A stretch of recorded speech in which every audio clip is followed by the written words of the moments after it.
ಆ ಕಳೆದ ಬಾರಿ 11,144 ಕೋಟಿ ರೂಪಾಯಿಗಳನ್ನ ಗ್ಯಾರಂಟಿಗಳಿಗೆ ಬಳಕೆ ಮಾಡಿದ್ದಾರೆ.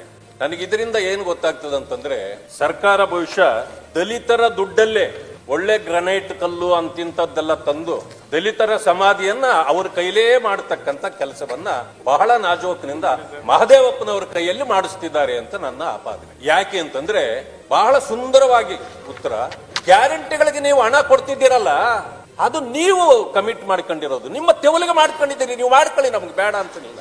ದಲಿತರಿಗೆ ಮೀಸಲಿಟ್ಟ ಹಣವನ್ನ ಕೊಡ್ಲಿಕ್ಕೆ ನಿಮಗೆ ಯಾರು ಅಧಿಕಾರ ಕೊಟ್ಟರು? ಯಾಕೆ ಕೊಟ್ರೆ ನೀವು? ಯಾಕೆ ಮಾಡ್ತಾ ಇದ್ದೀರಿ ಇದನ್ನ? ಅದು ಒಂದು. ಎರಡನೇದು, 70 ತೆಗಿತೀನಿ ಅಂದ್ರಿ, ನೀವ್ ಈಗೇನ್ ಮಾಡಿದ್ರಿ? 7C ಅಂತೀರಿ. ಮಹದೇವಪ್ಪನವ್ರಿಗೆ ಅಳಿಯ ಯಾರೋ ಮಗಳ ಗಂಡ ಯಾರೋ ಗೊತ್ತಿಲ್ಲ ಅಂತ ಕಾಣ್ತದೆ ಇಲ್ಲಿ. ನಾವು ಮಗಳ ಗಂಡ ಅಂತಂದ್ರೆ ಇಲ್ಲ ಅಲ್ಲ ಅಳಿಯ ಅಂತಾರ ಅವರು, ಇಲ್ಲ ಅಳಿಯ ಅಂದ್ರೆ ಮಗಳ ಗಂಡ ಅಂತಾರೆ. ಇದಕ್ಕೆ ಹೆಂಗ ಅವ್ರಿಗೆ ನಾನು ಕನ್ವಿನ್ಸ್ ಮಾಡ್ಬೇಕೋ ನನಗೆ ಗೊತ್ತಿಲ್ಲ. ಭವಿಷ್ಯ ಮಹದೇವಪ್ಪನವರೇ, ನನ್ನ ಮಾತುಗಳು ಕಠಿಣ ಇರಬಹುದು, ಯಾಕಂದ್ರೆ ನನ್ನ ನೋವಿನ ಮಾತುಗಳೇ ಹೊರತು ನಿಮ್ಮನ್ನ ದೂಷಣೆ ಮಾಡ್ತಕ್ಕಂಥದ್ದೇನೂ ಅಲ್ಲ. ಯಾಕಂದ್ರೆ ಪರಮಾತ್ಮ ಆಡಿಸಿದಂತೆ ನೀವು ಆಡೋದು, ನಿಮ್ಮಿಂದ ಏನು ಮಾಡೋದಿಲ್ಲ. ನೀವು ತಪ್ಪು ಮಾಡ್ತಿದ್ದೀರಿ ಅಂತ ನಾನು ಖಂಡಿತ ಆಡಲ್ಲ, ಯಾಕಂದ್ರೆ ನಿಮ್ ಪರಮಾತ್ಮ ಯಾರು ಅಂತ ನನಗೆ ಗೊತ್ತು.